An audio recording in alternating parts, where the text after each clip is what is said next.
Every time I do this, I have my little startled moment there because I'm told that we're live, and apparently we are. So hello. Thank you for tuning in to this quarterly edition of Excited Utterance. This is a reading series that's based in Chicago. I used to say Chicagoland, but there's no Chicagoland involved. We've always been in Chicago. We started in 2014 as an in-person reading series. And then the venue that we were at closed, and actually then they reopened elsewhere. But by the time they had reopened, COVID was in full bloom, and we decided to move the series online. And being online has a lot of pluses, namely that I can reach out to people who are not necessarily currently in Chicago. And from we've had since we've gone online, I've had people from all over the world who have been reading here, which is fantastic. And tonight, I am the only Chicagoan here, but it has become, through no design of my own, a Michigander show. I think the pieces just kind of fell into place, and I was happy to have that happen.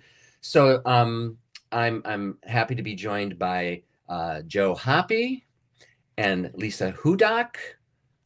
Joe, nice to see you. Joe and I have known each other for a long time, and Liza, we just met here. Read your stuff online. Is excited to have you. Your book is you have a book that's still fairly recent. Am I correct?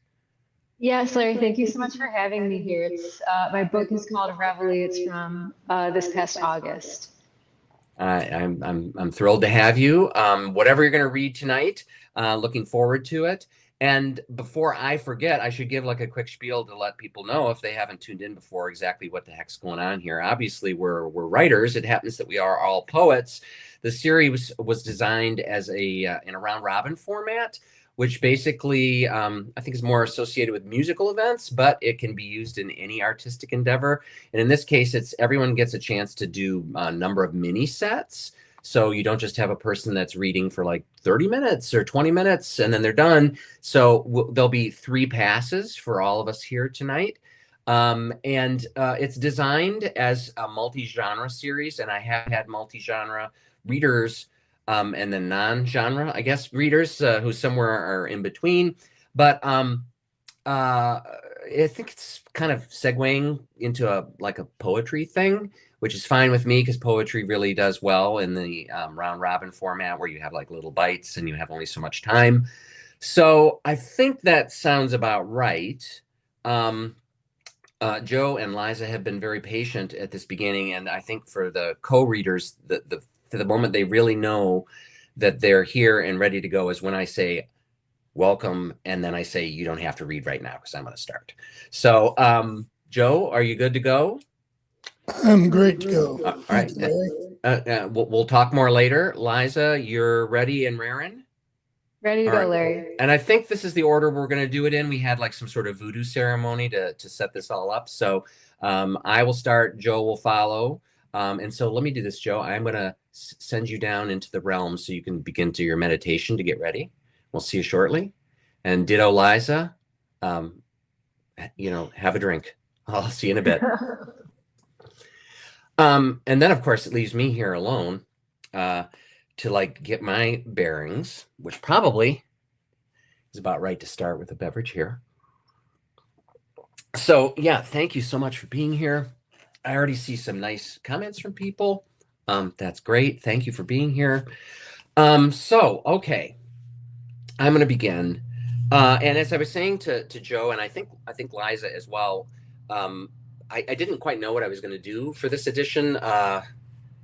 It's quarterly, and I didn't have anything brand new. And I think some of the newest stuff I read maybe the last time that we had the series. So I decided to go backward, and the number one driving factor that started on what am I going to read was, well, we're all from Michigan. So the first set I'm going to read some stuff from this book called A Brief Nudity that came out in 2013 from Salmon Poetry, which is an Irish publisher. They're amazing. They're basically my publisher at this point. And this is the first book I did with them. And I have mostly Michigan themed works here. So let me knock it off and start reading, get myself into the groove, and hope you like. The first poem's called El Dorado, although I'm told it should be pronounced El Dorado, but I'm going to call it El Dorado. When I was not yet 10, my father and I would drive from Michigan to my great Aunt Lily's farm in El Dorado, Illinois. During the long trip, we passed plowed grounds, rows upon rows of tilled soil, the earth blacker where water was poured. As we drew closer, cars became scarcer, and roads turned to dirt until it was just us cresting hill after hazy hill. Her front yard was like a football field, green and wide and flat. The grass was hot on my bare feet, but gave, and a big empty barn still smelled of hay and horsehair. Aunt Lily greeted us from the porch, thin and white from head to foot, wrapped in a shawl even in summer's stifle. At night, the cicadas buzzed, zzzt, zzzt, zzzt, their mating calls, carving the dark like phaser battles to the death on Star Trek. First up in the morning, I lingered in Lily's doorway while she slept under a patchwork quilt, breathing so tremulously I had to squint and stare at the colorful squares until I saw one move.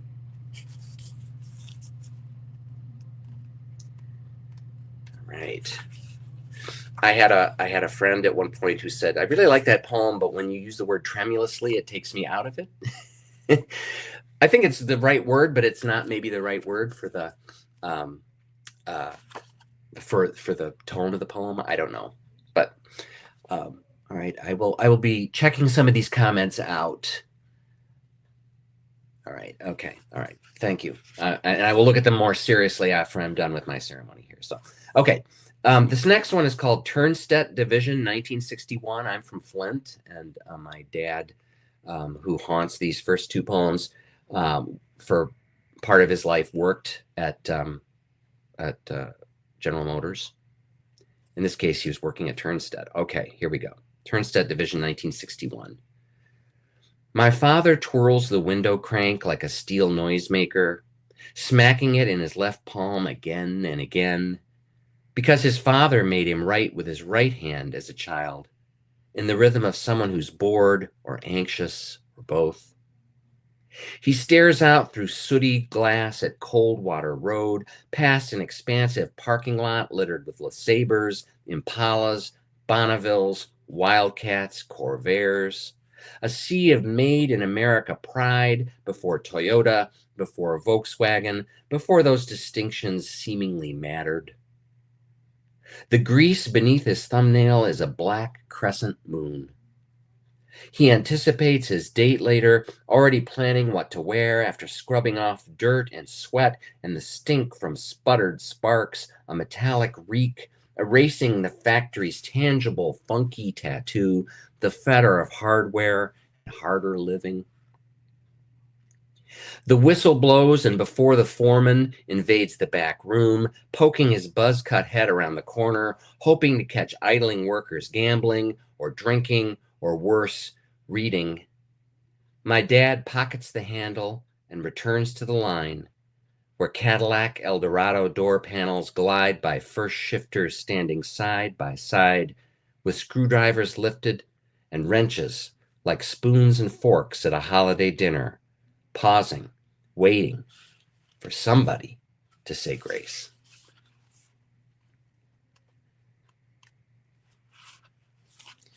All right, we're cooking. Yes, auto worker reference. Yes, thank you, thank you. These are some of the nice comments coming in. This is called Scott Benjamin, friend of mine when I was a youth. Willing victim of junior high, willing victim of junior high lunch break ambushes, coaxed milk launched out of quavering nostrils like Old Faithful at its eruptingest best.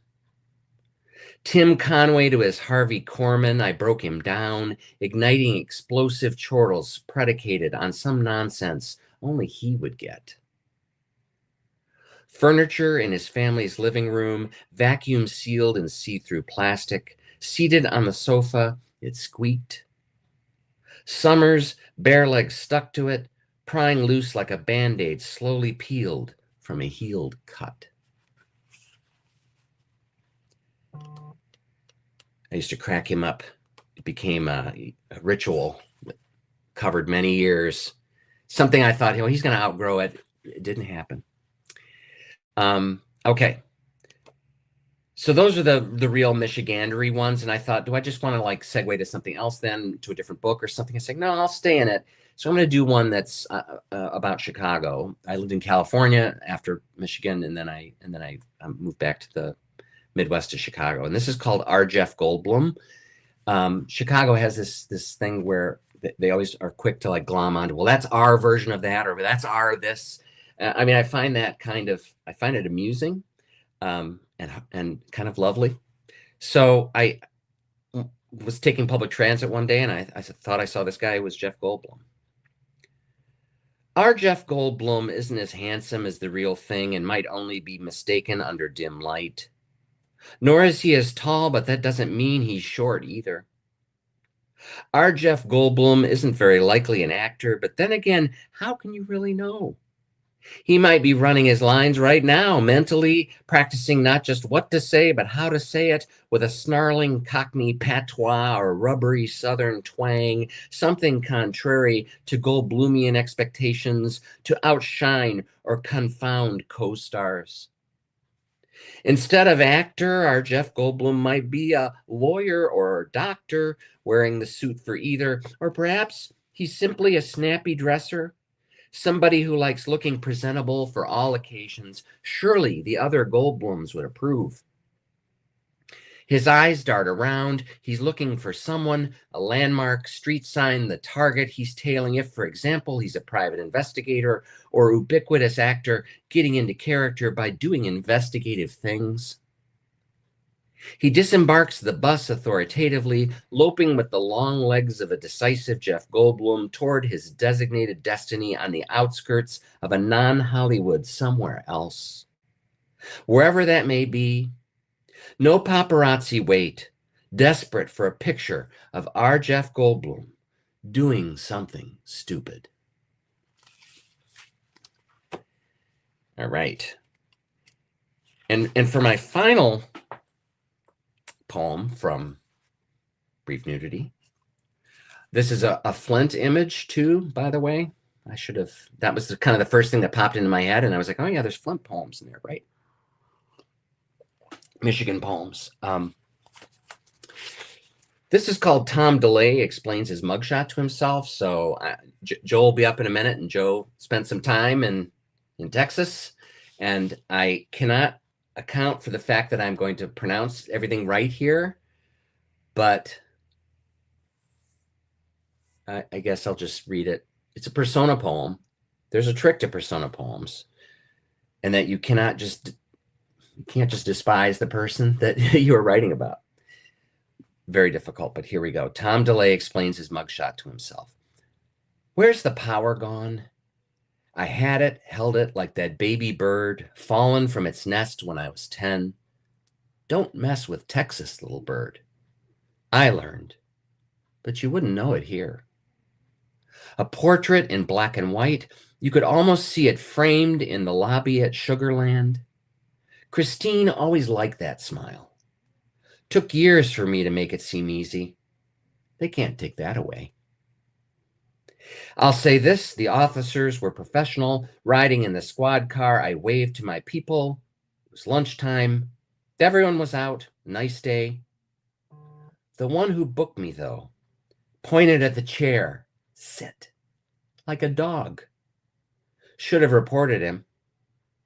Between typing his report and taking me to be photographed, didn't look me in the eye, hardly said anything. When it was time, I politely asked for the handcuffs to be removed, which he did after 3 requests. My father taught me, always look your best. So I reknotted my tie, combed my hair. There wasn't a mirror. Campaigning, I never used one. You improvise. You see? not one hair out of place. It's almost as if God were guiding my hand. I pinned my House of Representatives badge back on my lapel where it belonged and smiled for the flash, thinking about that first kiss with Christine, a hot Corpus Christi night too many years ago. The Nueces River, the old swimming hole, her cheerleader colors, red and blue. When the Nueces bird squawks, we won the big game. The Fighting Wildcats. Hail to Cal Allen, to thee will be true. Your courage and honor will always come through. Remember the Alamo, 1965. Bonfires, necking behind the bleachers, beer. We swore everlasting love. I gave her my ring. We did that back then. You give inspiration with standards so high. This was before the exterminator, Redwood Chemical, EPA, IRS, all that fuss. Hot Tub Tom, that damn name. The boozing, hangovers, and shame, all those stupid, stupid sins.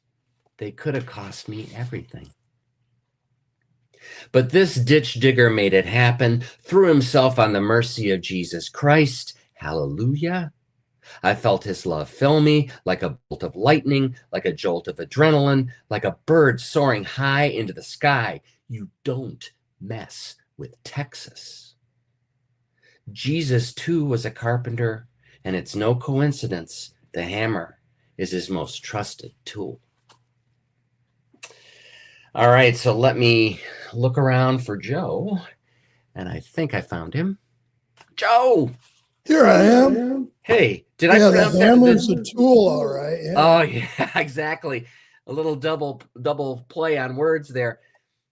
Nueces River, I mean, in that like song for the school, I mean, I had to research this stuff. I'm not sure if that's the melody or anything, but Nueces River, is that the name? Nueces. Nueces. Okay. But I gotta ask. Here's a question. Okay. What town in Texas has no equal? What is this a joke or should it is? All right. I don't know. Tell me. Sugarland. Sugarland. Oh. No equal. All right. I don't know my gong, unfortunately. Yeah, it's one of my favorite Texas jokes. It's in the shop. It's in the shop. Fixed up. Yeah, you know, I as you probably know, or I shouldn't assume anything. You know, you're always most interested in the most current stuff you're doing, and you know, this book came out in 2013, and I just don't read from it very often or pull it out. And then, of course, Michigan, and oh yeah, there's Michigan stuff in there, and I started looking. I was like, oh, you know, it's nice to revisit this, you know, and so felt good to read it. I mean, I hope it came across well, so you can be honest with me. So yeah, I love like Dan. Hey Dan, really like the Flint Auto Worker putting doors on the El Dorado. Oh, good, yeah. I mean, those are big doors too. Yeah, you know, and that's again a conversation for another time. And my dad didn't talk a lot about that stuff. He was really happy to get out of there, sure. And then he joined the Air Force, and he was a much happier guy in the Air Force. But I don't know who can, you know, do that work. I mean, just the physical toll of it, and then just the noise and the sheer chaos of it. So yeah, I'm glad that came across as well. But you know what? I'm going to shut up. I'm going to get some more beverages going here, and we're going to hear from you. And then looking forward to hearing your other sets as well. And just, again, happy to have you here. Really happy to be here. Thank you, Larry. Of course. We'll see you in a bit. Okay. So I'm going to start out with an older book, Diamond Plate from Obsolete Press. Came out in 2012, I believe. And this is one I like to start off with in general. It's called Michael Collins and the Far Side of the Moon. Well, Michael Collins is the guy who stayed in the command module, but he got maybe even a bigger present or bigger experience maybe. So let me just read it and hopefully you guys are hip to the way the whole lunar lander command module thing worked. Michael Collins and the Far Side of the Moon. Like angels in their lack of free will, hovering above us purely as agents. Think of Michael Collins, 14 orbits around the moon, but never getting closer than 9 miles to its surface.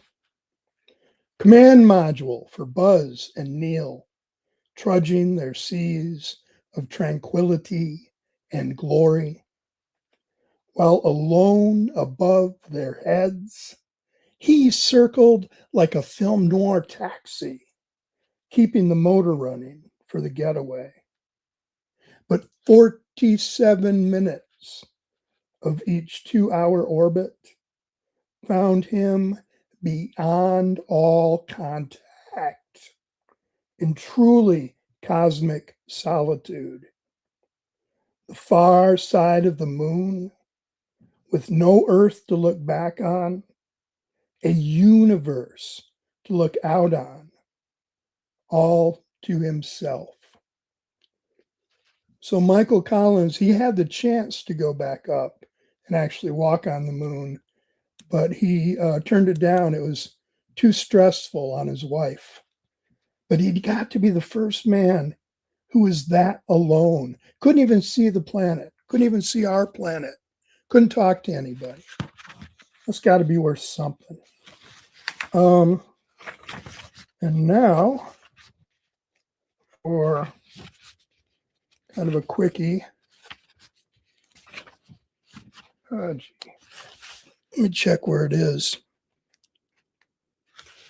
Go back to page 14. This is the kind of thing the Buddha must put up with, or remembering junior high. I was standing under the eyeball tree, hoping that its shade would not blink. It started crying because it needed rain. I asked it, "Why don't you hold that precious water in?" "I'm sad," it said. "I'm sad, sad, sad. And I think the world has a right to know." Yeah, okay. So we're going to switch gears to Hot Rod Golgotha, which I think came out in 2021. And I'm going to read you the title track.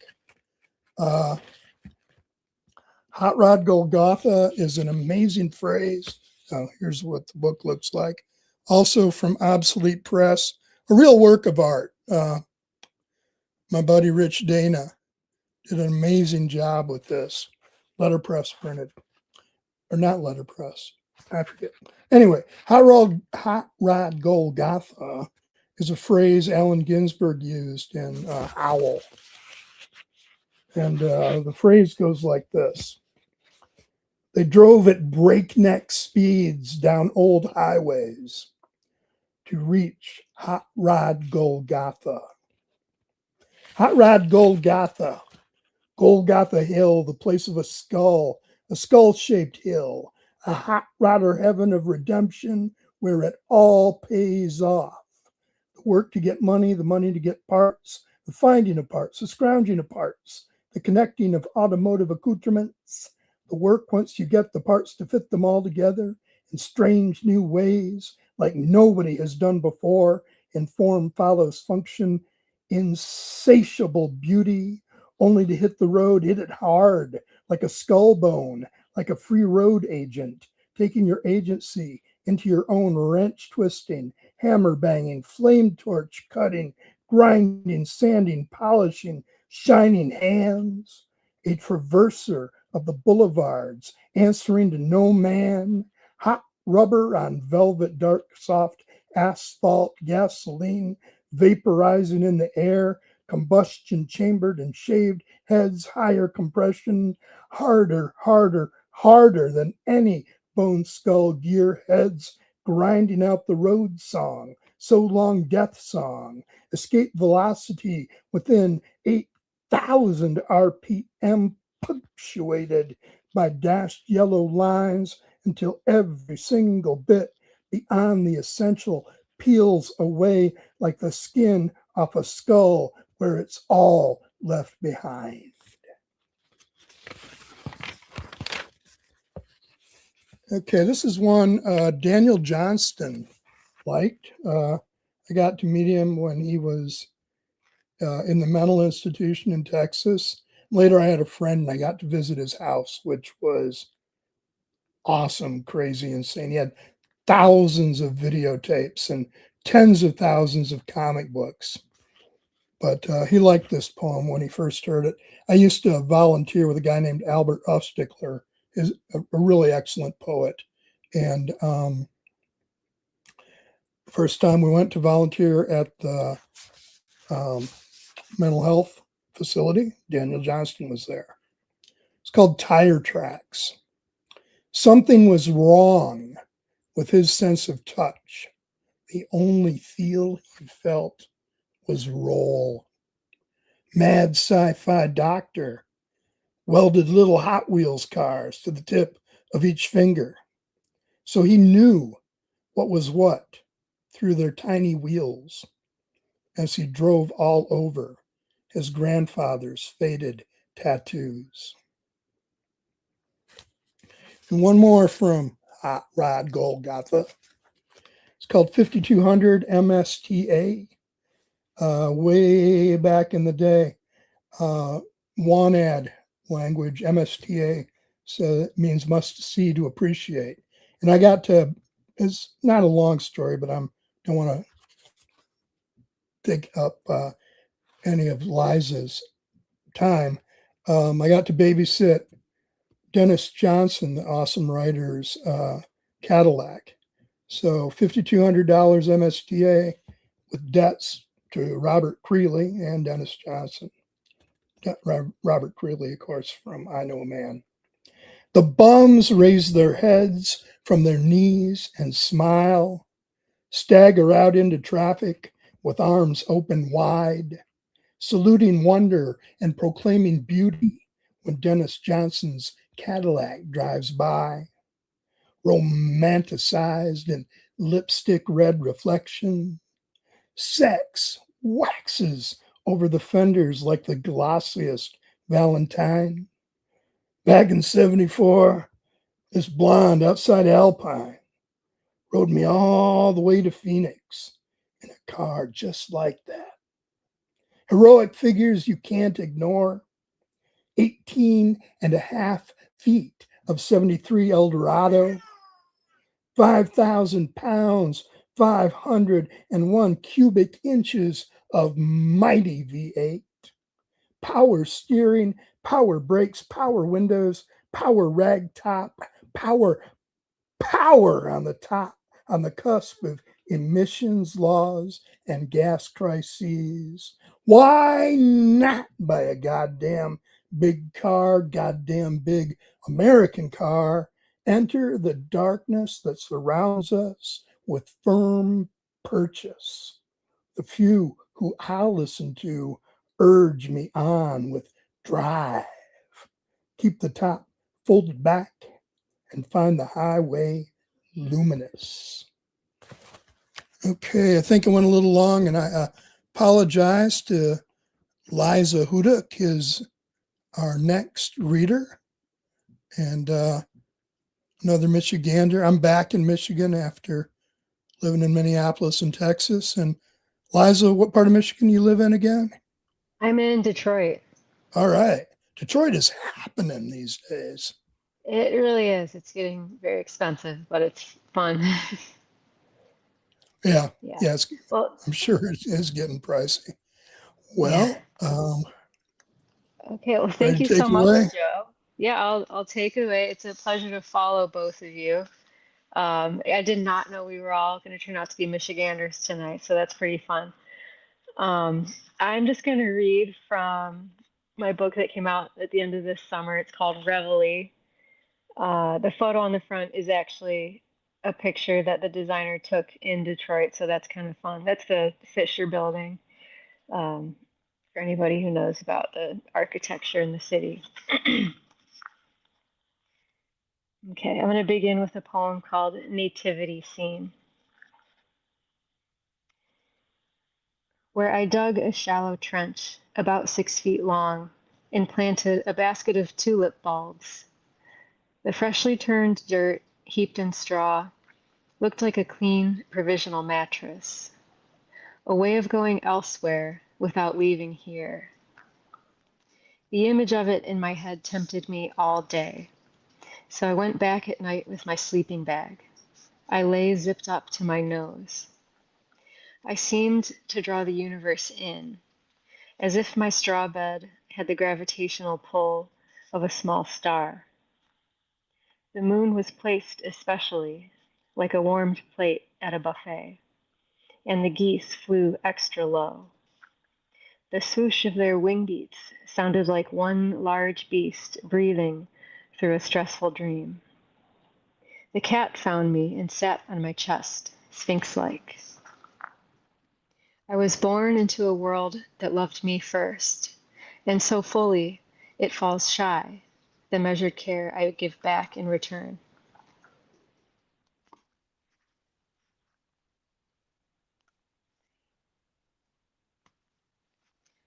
The Great Hesitation. Hood says her angel used to stay right behind her eyes, but now she doesn't know where it resides. Maddie's lives 1,000 feet within her, and is known when threatened to go even deeper. Mine hovered over me one night in bed and wrote a note with their finger in the space before my head. The letters vanished as they wrote, and they wrote faster than I could read. But the words lit up the dark life galloping beside this one, the way fireworks light up the lake before swallowing it in an even deeper dark. My mother's angel lingered exactly where she died, for hours after they took her away. Why else would dogs keep guarding an empty bed? The dogs whose angels live in clean, bright mouths.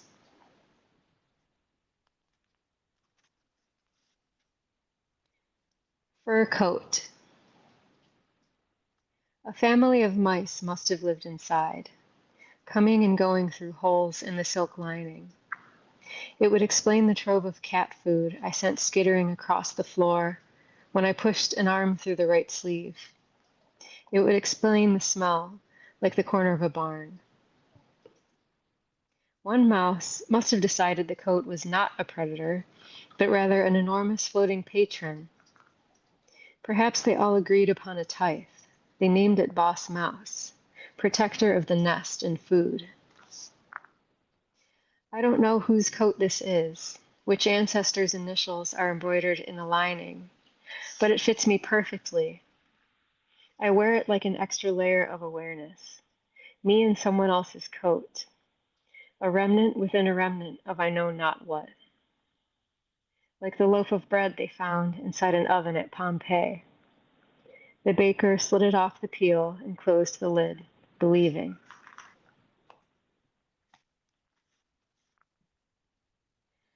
Largemouth bass. I do not thrash on the line and do not bite. I hide nothing from you. I forgive your curiosity and greed. Look now. This is my mouth and these my big rough lips. Look in. This my cool diaphanous muscle. This my paper lantern throat. Look me in the eye. This mouth is the shape of my forgiveness. I offer it completely. Pinch me by the bottom lip and dangle the full weight of me at arm's length. Such largeness of forgiveness I suffer my humiliation for it. Larry, I'm ready to pass it back to you. Popcorn Larry. Yeah, just in the nick of time. Oh, I was just engaged in all kinds of nonsense back here, but it's worked out perfectly. Yeah. Oh, whoops. Yeah. No, oh, no, not at all. those out there do not know, but it's very difficult running something like this. Very sophisticated, lots of wires. I got to make sure I'm not electrocuted here, which of course is not at all what's happening. I was just sort of, just snapping those pictures I was saying, and then just wanting to have a chance to sit back and listen. The stuff's really great from your book there. I'm trying to remember how I don't know if you asked me. I read some of your stuff online. And it was probably around the time the book came out. And Okay. and I don't even think I knew the Michigan connection at the time, but a lot of times I'll look for someone who has a new book that's come out, and then realizing the Michigan connection just cemented it, and I don't remember exactly where I would have read the stuff, but you're bringing it to life here with your reading. So, I mean, there's Okay. nothing quite like hearing the poet read it. Thank you so much, Larry. It's an honor to read with you guys. I hadn't heard of either of you before this, so I'm glad you reached out to me. Happy to do it. Happy to do it. So I think what I will do is try to disentangle in this extended metaphor I'm working on, whatever the heck I've got down here, and figure out what I'm going to do next. You can relax a little bit now, and we'll see you soon. All right. Bye. All right. I mean, I kind of think I know what I'm going to do here. It's I wish I could be. It's not entirely true that I'm not that kind of person. I'm a musician as well, and it's like I'll play shows and I'll do a particular kind of a song, and then someone will come up after me and say, I had to play this one now because of the one Larry did. So same thing can happen at readings, and I've had other people do it, but I must admit I'm like someone who likes to be prepared and rarely will switch things out. That said, I'm going to segue to, as I said in the beginning, a set now of stuff that's older. This is from 2011. I had the good fortune to have an online publisher accept a chapbook that I did called a brev. Beer to Bees was a publisher in Chicago. I think they stopped adding to their list around 2020, and actually I think they started closer to the beginning of the century, which I'm old enough now to say, which is kind of a startling thing to be able to pull off. But so like maybe in the early 2000s, and Eric Elstein was one of the publishers. He's the person that I had contact with, but I think there was another person involved.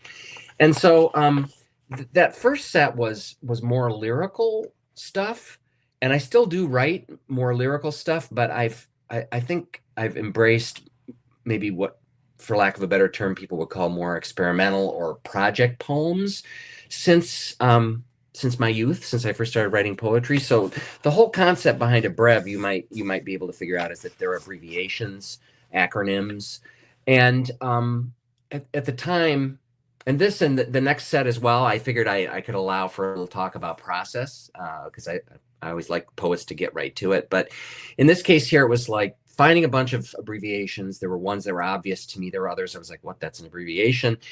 And then trying to come up with a manuscript that had some variety to it. And so what I ended up with was I don't know, maybe 12 to 15 poems. So I'm going to read a chunk of them from a brev. And the first one, this will give you a starting point, is SWAK. Sealed with a kiss, stolen with a knife, soaked with a kettle, solidified with a knot, sprung with a kangaroo, sired with a king, surgery with a kidney, spoke with a Kennedy. Saboteurs withheld a killer, someone withstood a knockout, scampered with a katydid, Sacagawea withdrew a kayak. Spewed with a kazoo, spoiled with a kerplunk, snatched with a kleptomaniac, spied with a kaleidoscope, stumbled with a Kerouac, siphoned with a keyhole, split with a kibitz, supported with a kickstand. Sneezed with a kumquat, scribbled with a kvetch, surprised with a kimono, stopped with a kebab. Strengthened with a kilogram, suspended with a kinkajou, simmered within a kitchen, scattered with a kite, sniffed with a kitty, screwed withal a Kiwanis. Stuffed with a knackwurst, skipped with a knee, squashed with a knuckle, satisfied with a kopeck. So you can see the idea here. Every line has SWAK in it, and for me, it comes down to like how much variety can I put in there before people get tired of hearing it. So one of the ways I tried to vary it in the manuscript that, you know, the ones I got I was happy with was some of them I tried to make more narrative, but when you have this next one's BYOB, but then you're locked into that format and it's not easy to deal with. So here we go. BYOB. Bring your other brother before you obliterate bullfrogs, because yesterday Oscar balked, basically yielded outright. Bernard, being youthful, operates better, breathes yonder olfactory benefits bequeathed young. Ordinarily bitter, barbaric yelling occurs between both, yet only briefly.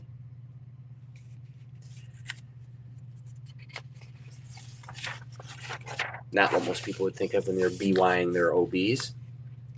So this is another one, you know, and I thought about it today that is similar to the first one I read, but I thought maybe there's enough variety here.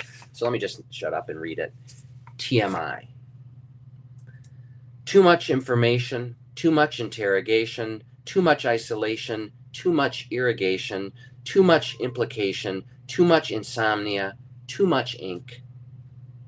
Too many igloos, too many industries, too many infants, too much infantry, too many infantries, too many ironies, too many intellectuals.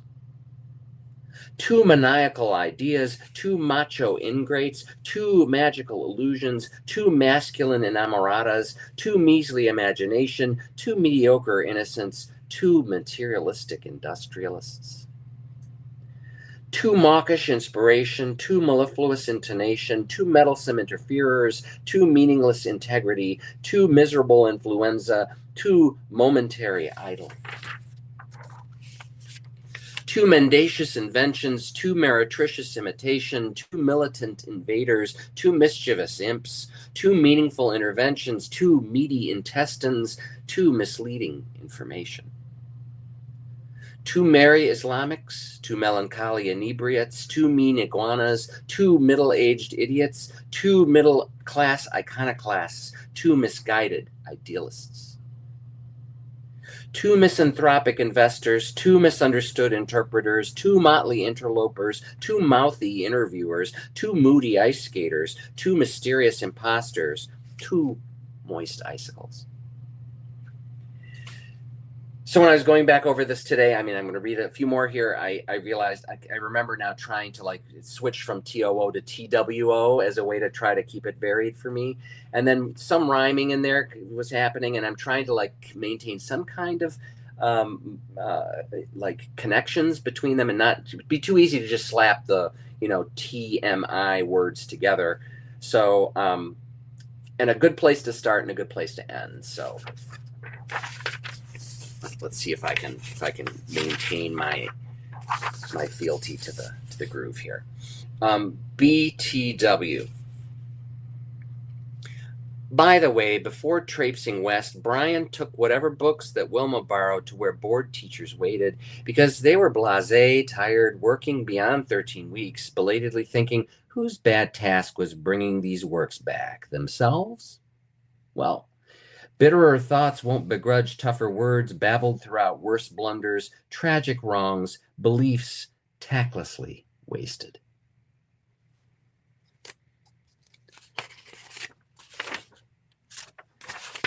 BFF.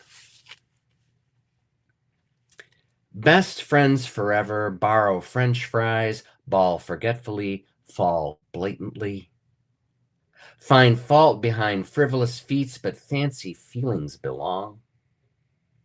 Forlorn familiars bring focused fondness back from forsakenness, become firm followers, believers, faithful few. So going back through this earlier today, I remember being like, happy that I was able to again maintain some kind of I'm down with surrealism and everything else, but like some narrative thrust within these tight formulas. And I mean, that's one I thought I felt pretty good about. This one maybe is not quite as great, but here, let me keep going. These are all super short. AAMOF. Another accomplished mother or father allegedly accepting mysterious orders flew airplanes after military occupation from Algeria's anterior Midlands.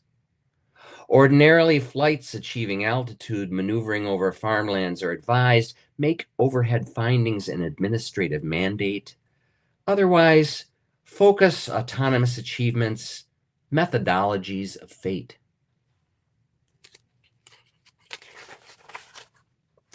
So one of the breaks in this was that I tried like an acrostic format, and one of the things that I came across, I just to me, I didn't know it was a shortened version of anything, is Eric, and the acrostic spells out what that stands for. Enraged modernizer over the internet orders 19 alabaster lamps.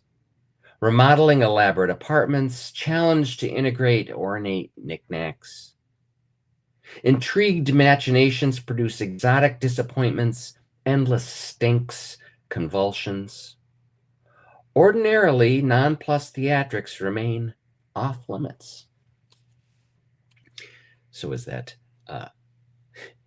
emotional reaction, wow, impedes control. I've had friends named Eric, but I didn't know that was the origin of their name. So, okay. I'm going to make an editorial, and I'm going to jump past one of these, I think, because you're probably out there going, is he really going to do more of these? And I think this is a good one to end with, and then we'll bring the mighty Joe Hoppe back in here.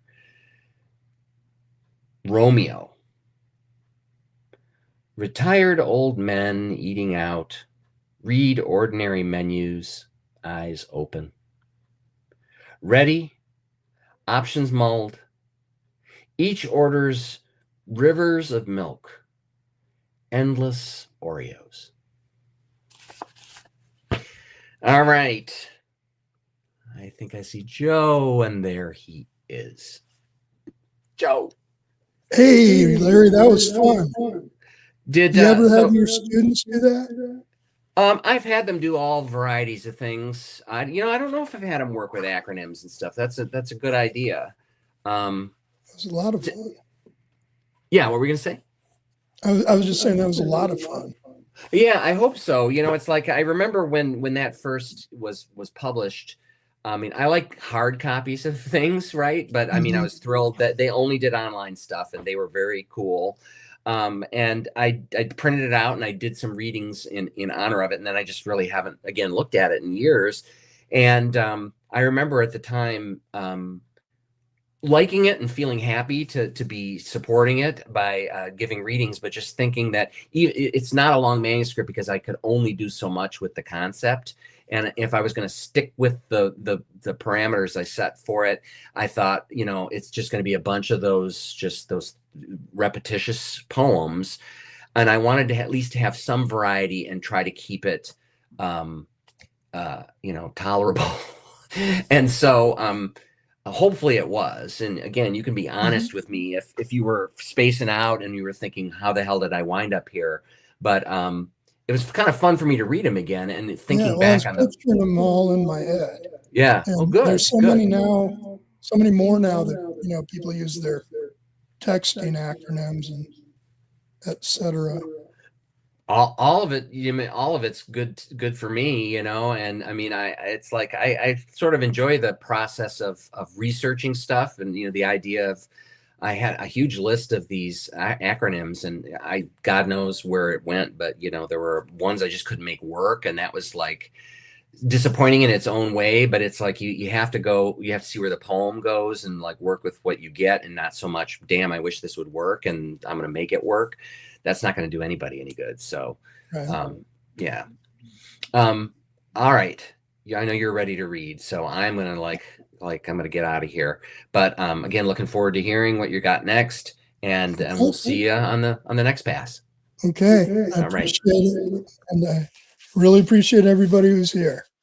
So this is from Trying Not to Be a Nature Poet. Hot Rod Golgotha was all gears, machinery, and cars, and that was kind of my stock and trade. But in 2021, I moved back up from Austin to outside of Chelsea, Michigan, to help out with my folks on the family Christmas tree farm. And I got Try Not to Be a Nature Poet, again from Obsolete Press. This is a drawing of a possum jaw by Rich Dana. Possums are the toothiest animal in all of North America, in case you didn't know.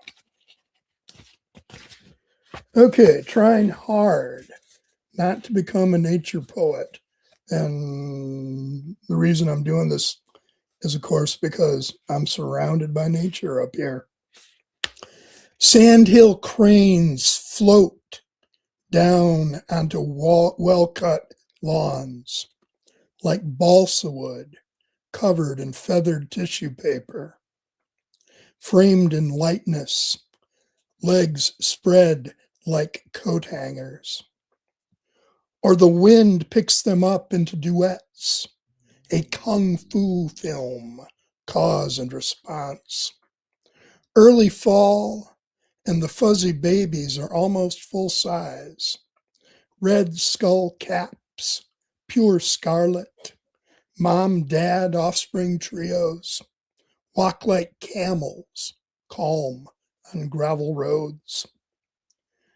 You wait for them to cross with sweet wonder at their numbers, remembering how your parents drove to the county's far corners to glimpse a single pair. Where goldfinches fly through lowland marshes, bright yellow and black among the greens or light browns of dead weeds. They're like heralds for you yourself, having fulfilled your potential, or shining notes of good things to come further along each road.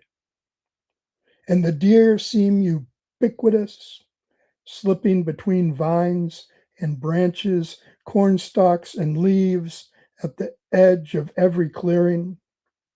The joke is they know 2 more months until hunting season, so here they stand, full flanked and bovine, wherever they please.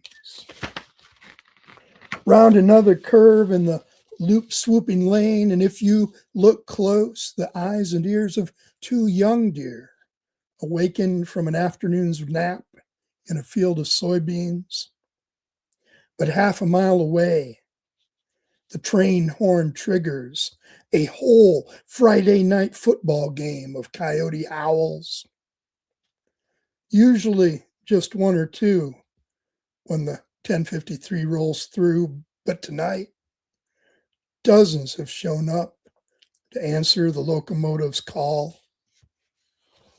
Or at 2:30 Saturday morning, the neighbor who served overseas comes home to his backyard shooting range, lights it up for 3/4 of an hour, focuses his laser scope, his night vision goggles on some movement at the edge of his fields or maybe man-shaped targets, awaiting the execution of his will.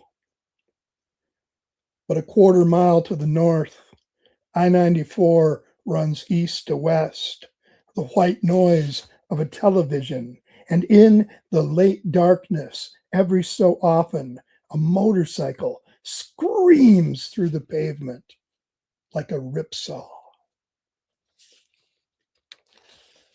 Okay. And we're going to go back to winter here for a minute. Quick one, inspired by my hero, William Carlos Williams, plowing snow. Among the snow and brittle sun, I pilot the orange tractor, diesel throbbing, plodding down the long driveway so my folks can go to church Sunday morning. And here's the final poem from Trying Not to Be a Nature Poet, called Between Xmas and New Year's in the Clear Lake Cafe. It's been weeks since the sun has shone here in southern Michigan. Through the cafe window, if you stare long enough at the gray cornfield stubble, the hills roll like ocean waves and the ground ripples because the sharp-backed beasts are swimming just below the surface. Time is a superstition. And I think that's it for now. You are up, Lisa. Hey, Lisa, why is that book so big? It looks like magazine size. Is it? It's so they told me they had to print it wide because some of the lines are really long. Ah, cool. And if I knew that, I would have just made them shorter. I was like, I'm not like married to the long lines. It's just, Well, I wrote it. you need it. Sometimes you need to do that. Sometimes you need it. I don't know. Rilke, I could have made it Whitman, smaller. But yeah, look that's forward to hearing what you have to say. okay. Wait, and now I just like open and close it and set it down here. I'm gonna read. This is an ekphrastic poem. It's a poem about a painting by an artist named Mantegna. And the painting is called Lamentation of Christ. And it's just a painting of Jesus laid out in the tomb with just a little shroud.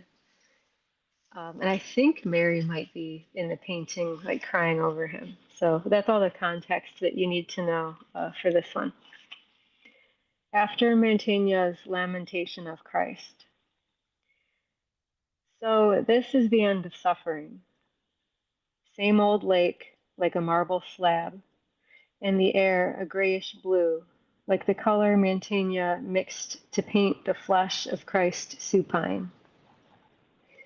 In the foreground, the pads of his washed feet, torn skin like a gull's wings in flight. Beneath a wrinkled shroud, the phallus helpless as it was in life, and his hands on either side curled towards the wrist like an ape's. His face, still pinched in pain, falls to one side, cheeks tinted blue like a swimmer's. The fabric of his rose-colored pillow ripples and rings, and his hair, with its individuated blooming strands, looks submerged. In the water, the pale muscular lips of a fish nuzzle the surface for food. I offer him a toe. I don't know why. Of course he bites, but cannot eat. Dumb, suckling fish, brother in grief. The mother of my grief is big and blue, too.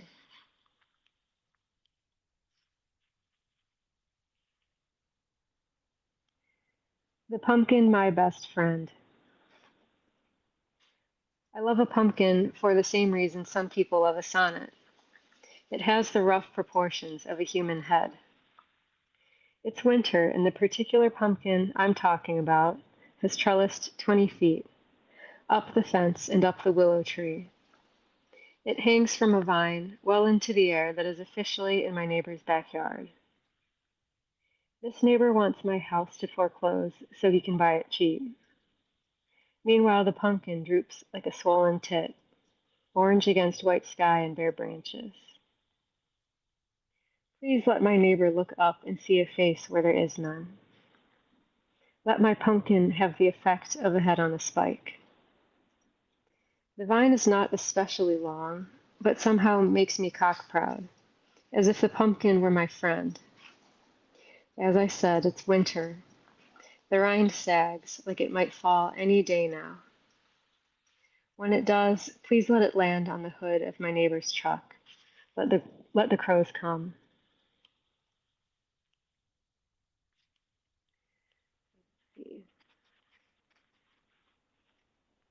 In praise of wooden eggs.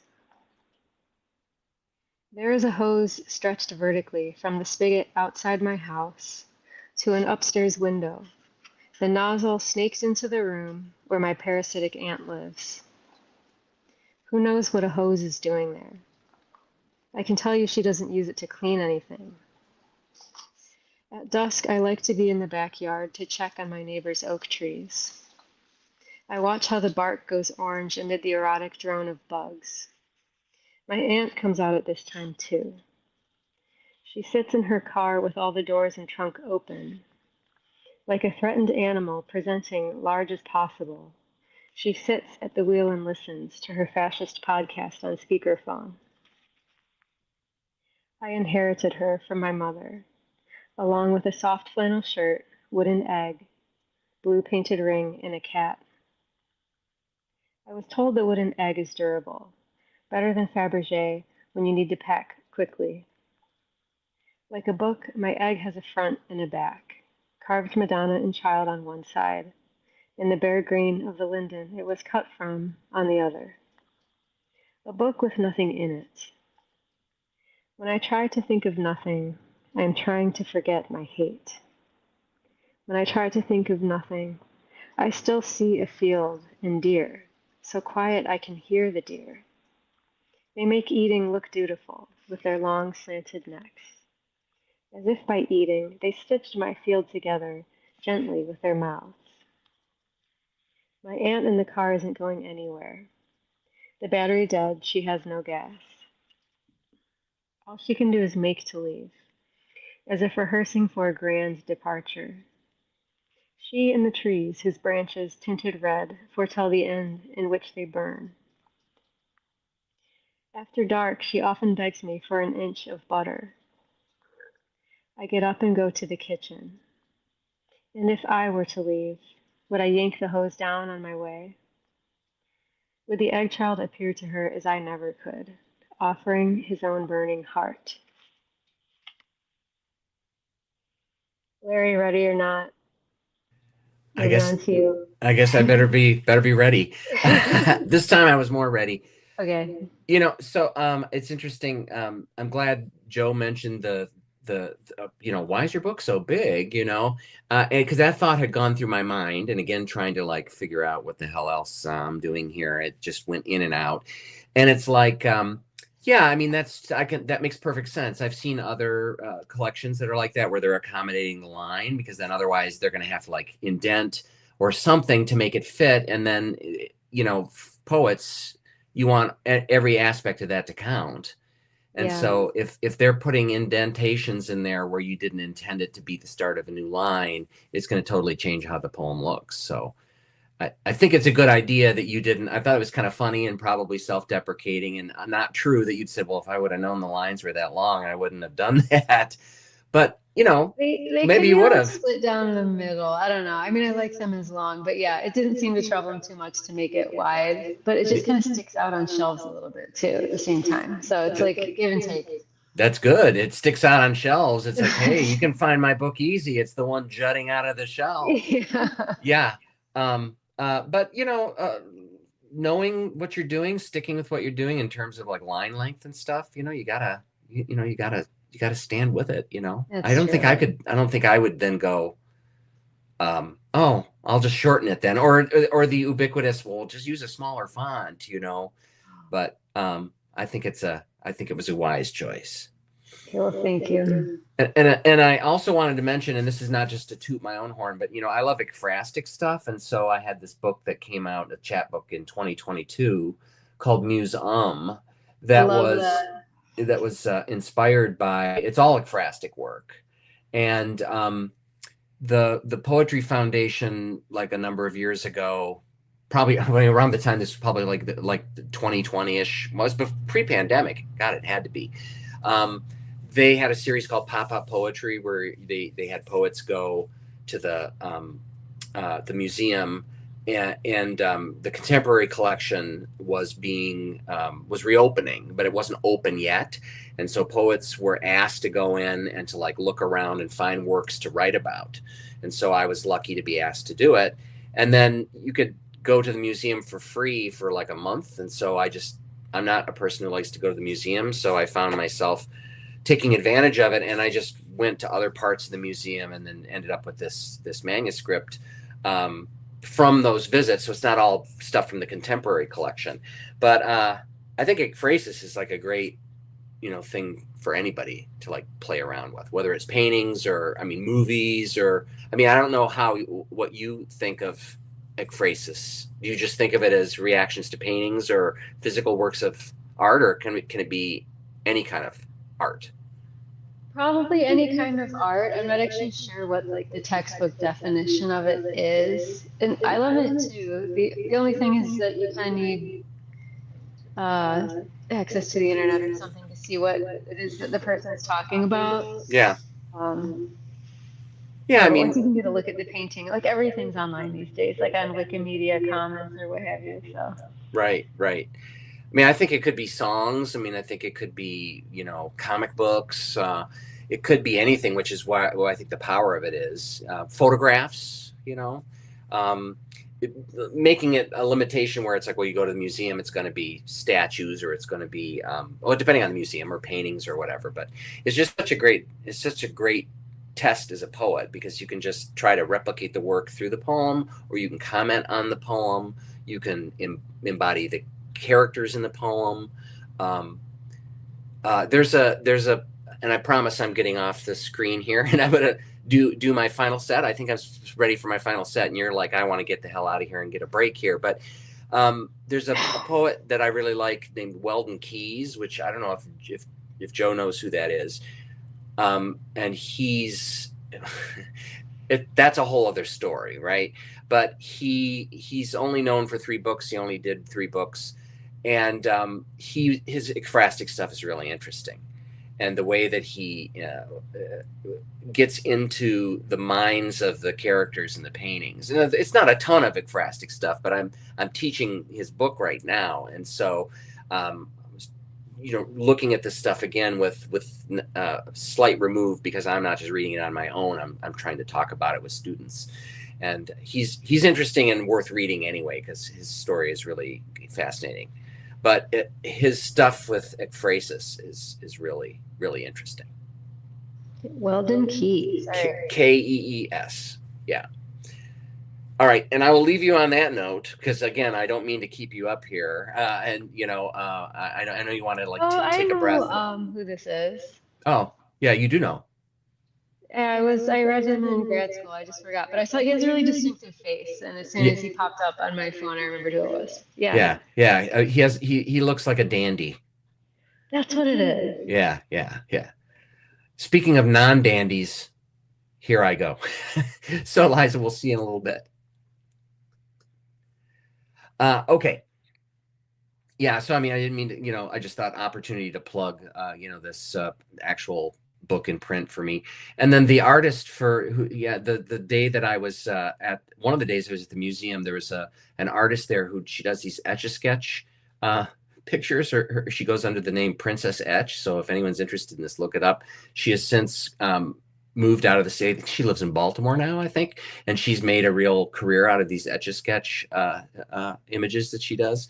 And so I was lucky enough to just contact her. And when I was putting this together, I thought, I wonder if she'd be up for letting me use one of her images. So serendipity. Okay. So for this last set, I'm going to read from another internet only collection and this is a rather primitive looking image here. It's called Basic Cable Couplets. And this came out in 2012, I think. It was a British publisher called Silkworms Inc. I had to look it up again. They still have, I think, a web presence, but it's like it's not really not a functional site. They kind of came and went. And again, on process, I'll be really brief here, but I think it was like, you know, Conan O'Brien had the basic cable band, and that the like notion of something being basic cable and that being sort of joke worthy got me thinking about the idea of somehow I made the connection basic cable couplets. And I decided I was going to do this series of couplets, so just 2-line poems that were compiled from descriptions of like Hallmark TV movies or what else would it be? I mean, there were some like websites that were like obscure TV movies, but they were you know, Hallmark or I'm forgetting like some of the more obvious ones. So and there's nothing in here that's going to tell me it, but I think you get the gist of it.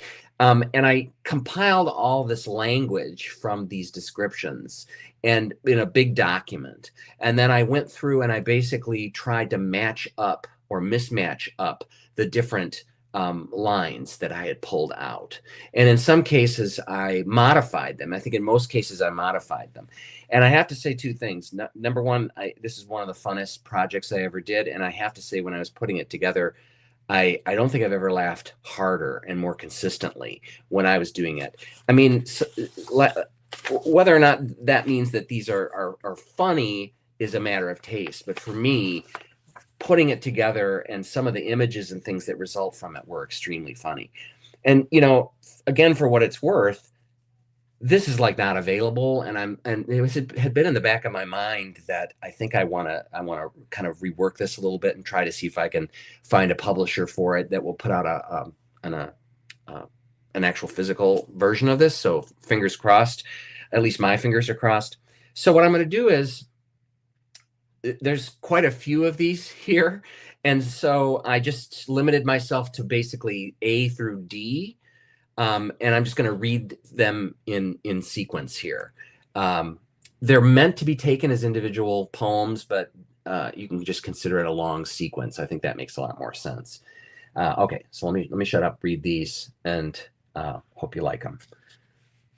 A deranged mental patient kidnaps his therapist and her 2 daughters. Hoping to fit in with the cool kids, freshmen Shelby and Lisa decide to pledge a sorority. A man has an affair with a woman while on a layover at an airport. One small snafu, he mysteriously turns up dead. A romance novelist falls in love with a jewel thief and fears that he will reject her if he discovers that her left leg is paralyzed from a case of childhood polio. She then unknowingly gives birth to Satan's child and tries to understand her son's bizarre behavior. A wealthy businessman following a manual on how to assassinate somebody decides to enter a baking competition and partners with Grace. These allegations have left both his career and his marriage in the toilet. A young couple moves into a state-of-the-art gated community to escape the dangers of the outside world.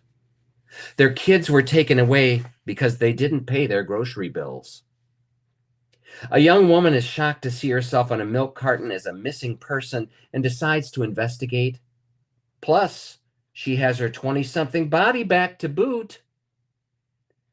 After following the exceptionally handsome Charlie into a church where he attends his AA meetings, overweight high school senior Maggie uses her feminine wiles to seduce men, then drugs and robs them blind. Talk about carrying around emotional baggage. Although it's not the most realistic goal, a madman recruits a group of scientists to clone his own personal army. But everything goes awry, from a banquet hall mix-up to a wacky bachelor party. Amy, a 14-year-old high school student, has sex with the football coach. Kim puts her in rehab and assumes her identity as a model in Paris. Barbara, supposedly a sweet kindergarten teacher, is actually a mob-connected con artist looking to dupe a dim-witted and lonely car mechanic. She has psychic control over a swarm of killer bees that reside in her vineyard. Because she's narcoleptic, Cassie has no problem falling asleep. She is a part-time employee at a local massage parlor. She is also the killer. Beautiful, fashionable, and fun, Clarissa is a shallow socialite whose speed dial is a veritable Rolodex of Hollywood power players. Her hectic schedule includes stolen alien artifacts, corrupt federal agents, kidnapping, murder, and espionage. Beth feels blessed to be alive following a near-death experience. That is, until she realizes that she must protect a mother and her daughter from mobsters in order to get into heaven. Who knew fashion could be dangerous to anything beyond your credit card balance? Brad is a hockey star with a supersized ego, but he exposes his softer side when he befriends a troubled teen. He leaves her there with a fan for air and a gallon of water until he receives the ransom money. I almost laughed at that one. It's very hard here. Carla is haunted by her dead sister who accidentally plummeted off a cliff.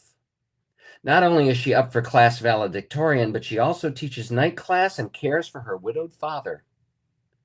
The Cochrans are your average American family, mom, dad, and 2 kids in a house with a white picket fence. Disguised as human beings, they can only identify each other by using special visors.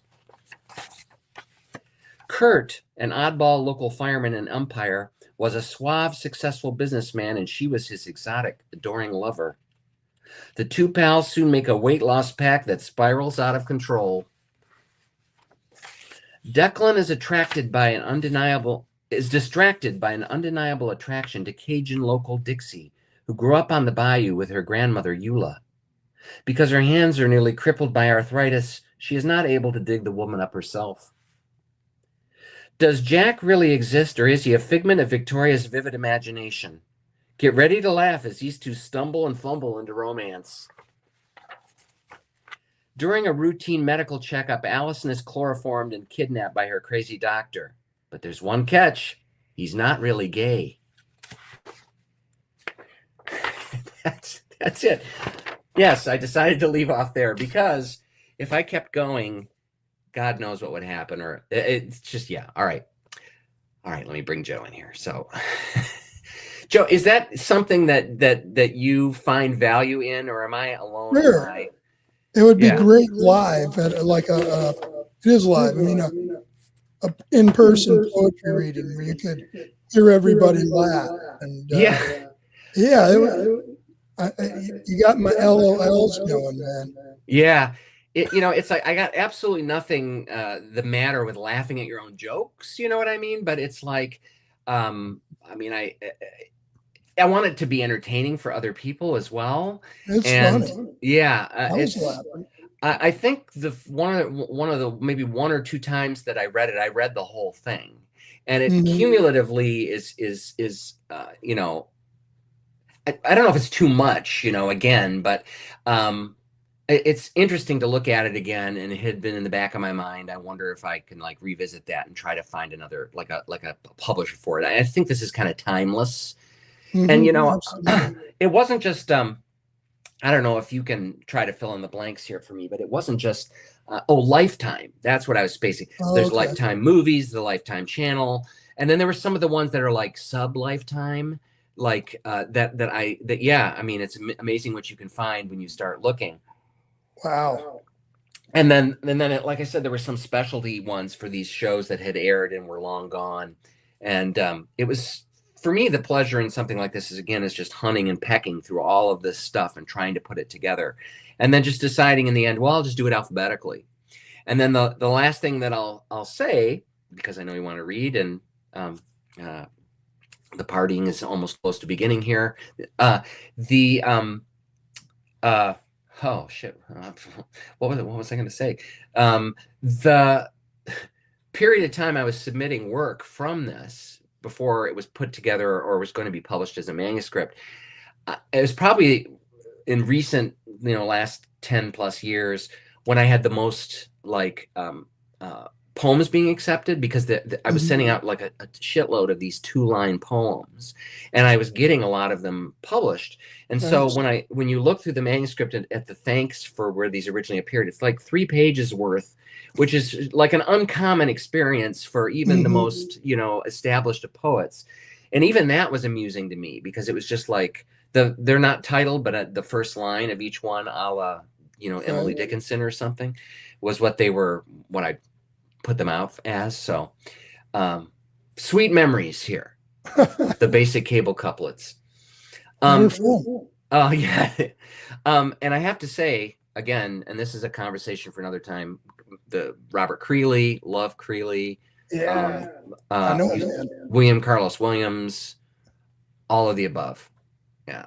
So I mean, just to reiterate, I'm with you, man. People. Yes. All right. Once again, I'm going to like make myself scarce here, and then I'll see you at the end for the fireworks. All right. Thanks, Larry. Yeah. All right. Well, I'm just got two more, and they are newer poems.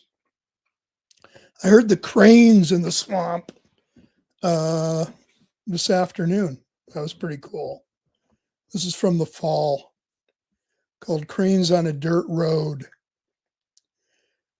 A quarter mile ahead of the road named for my great uncle, two sandhill cranes slip skinny out of the ditch weeds.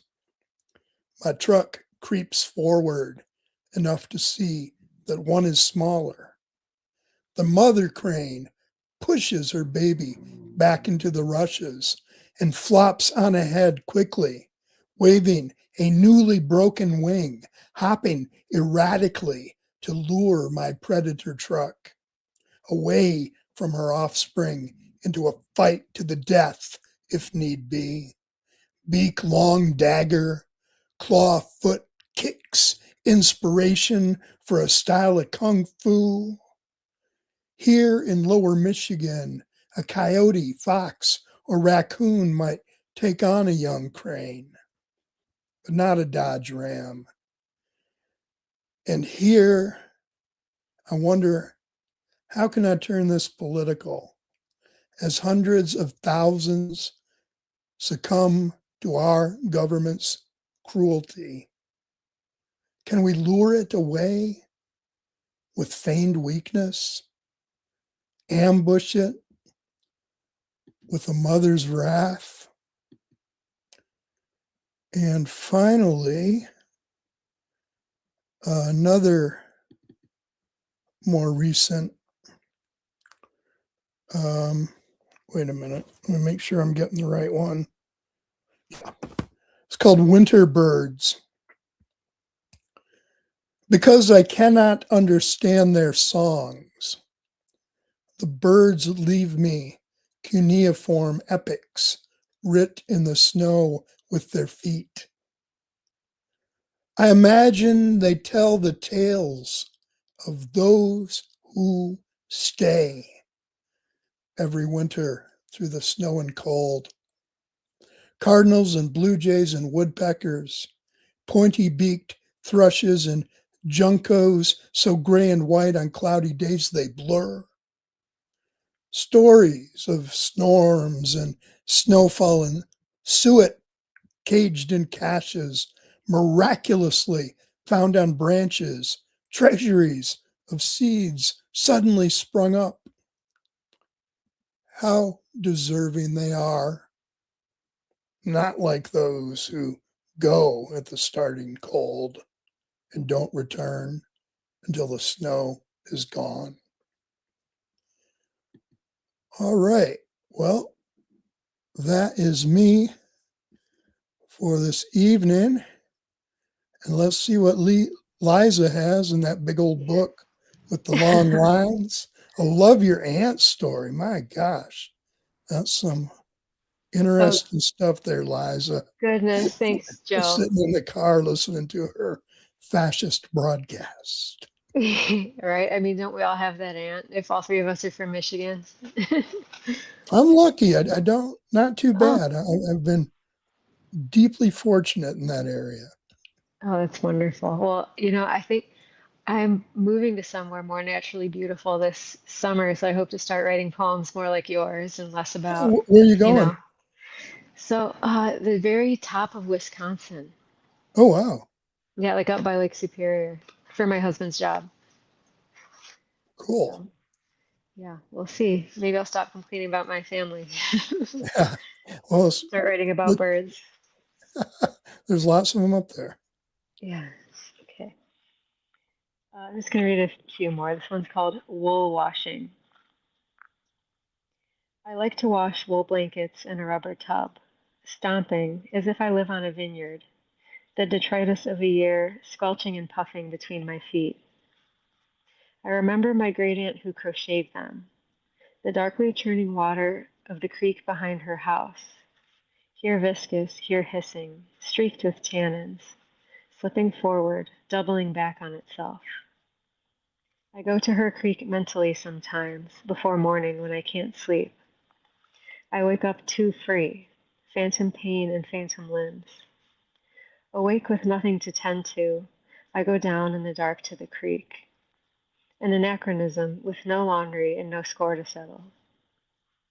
Up the opposite bank, black cows pump steam in their sleep, unworried by the nearness of the highway, howling even when it's empty.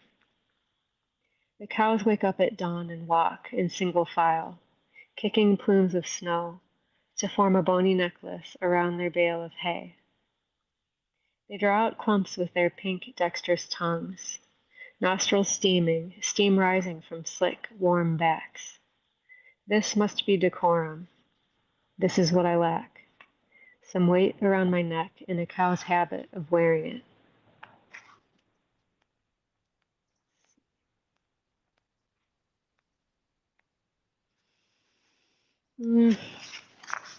Landscape with two donkeys. The bog frozen, covered in deer tongue and sumac with its blood-bright cones. Just above this a fog layer, and, taller still, the white reeds in an overgrowth of buckthorn that marks the field's edge, grayed to a hue so stark it seems to stare. Mown acre cropped close as a taut sheet, and pinned to it a cover for the donkeys, 3 walls and a roof. They remind me of a poem, not the meter or the story, just the image of 2 donkeys, one cruelly hitched to a log, the grass around her chewed down to stubble. The other stands free in green grass, just out of reach. A step outside the image stands the poet, tearing into his loaf of bread. Who have you been? Who would you rather be? The untethered one, technically free, but stuck by relation to the more imminently doomed? Perhaps the poet, mostly watching, mostly useless. From the shelter, one donkey begins to bray.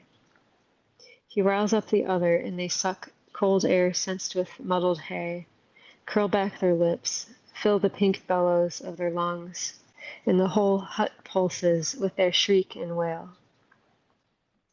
Do I really call this a heart, this open shell, a place to keep the heart's song? Origami pig. The older I get, the more gifts I receive, with instructions to try something new. Today I learned to fold a paper pig, the delicate feet of a truffle pig, as she searches the shade of an oak for something precious. I know my ancestors believed in holy places, holy by the placement of one thing near another. Anyone who comes from a wood to a clearing, or sees a fallen tree suspended above a frozen pond, knows what I mean. Underground, mycelium adorns the roots like a lace glove. The mushroom is offered to a pig who will eat it. A farmer can beg, but the ear won't listen. Pink is a conch shell. It hums. Thank you. Larry. Boom. Boom. We're all here. Thank you. Hand for everybody. Thanks, everybody. Awesome jobs all around. And I have to say, I hope I was not overly loquacious here. Not at all. I'm generally pretty chatty, but it seemed like I don't know what kind of tangents I was off on here. So yeah. I probably just am making you look chatty because I can't banter like at all. So you probably just. Well, no, it's not that. It's like, people that are watching don't know, but before this starts, I'm like, yeah, we'll be up on the screen with someone else, but don't feel compelled to have to talk at all. there's different levels of comfort people have with that. And I just, for readings, and the whole round robin thing I like, is the like kind of the opportunities for give and take that might happen. Not by design necessarily, because when you have people doing these sets, they'll sometimes do like thematic sets. And then so something will cycle around, people will be like, I haven't thought of that in forever or whatever. And I just like those moments as much as I like hearing the people read.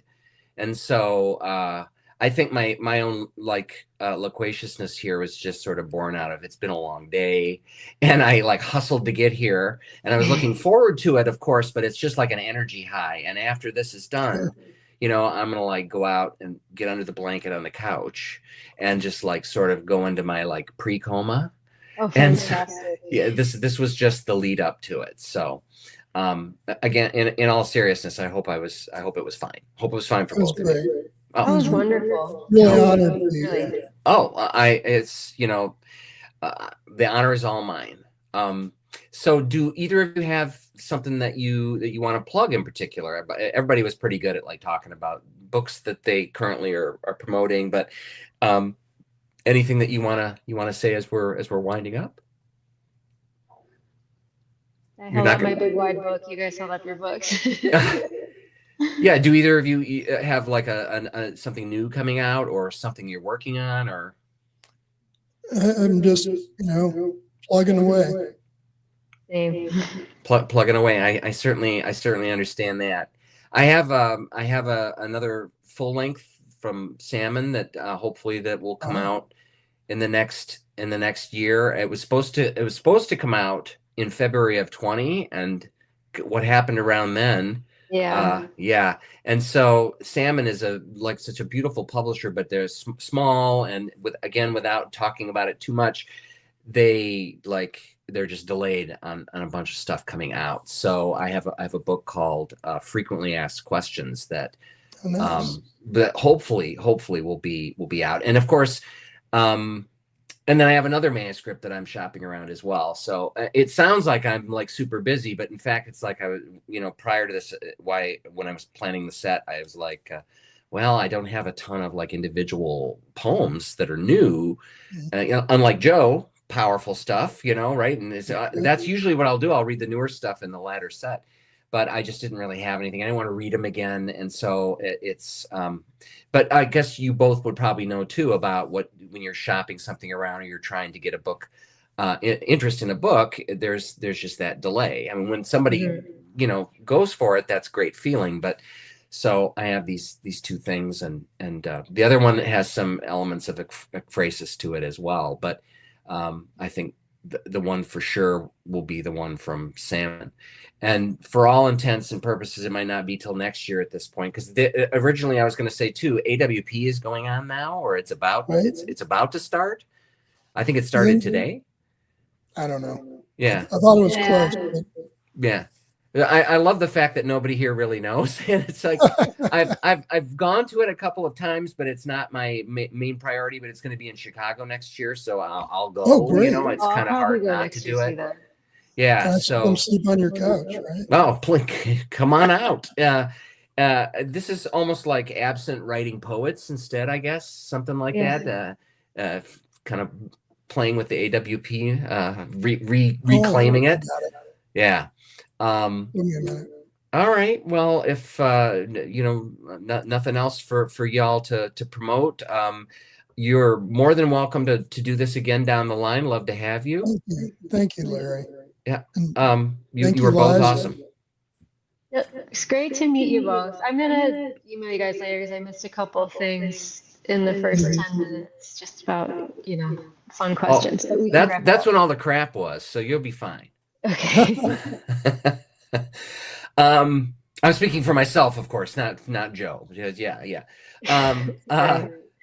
So I guess that's it then. So both of you hang tight because we're gonna do our official farewell, and then we're gonna have our drugs or whatever we do off the air here. But you're priming. I know. I can see. So this is a quarterly series. The next one is in June. Thanks for those. There were some really nice comments from people. And again, thank the both of you for carving time out of your night to do this. I really appreciate it, and I loved hearing both of you read. Thank you. So let's say our say it again, Joe.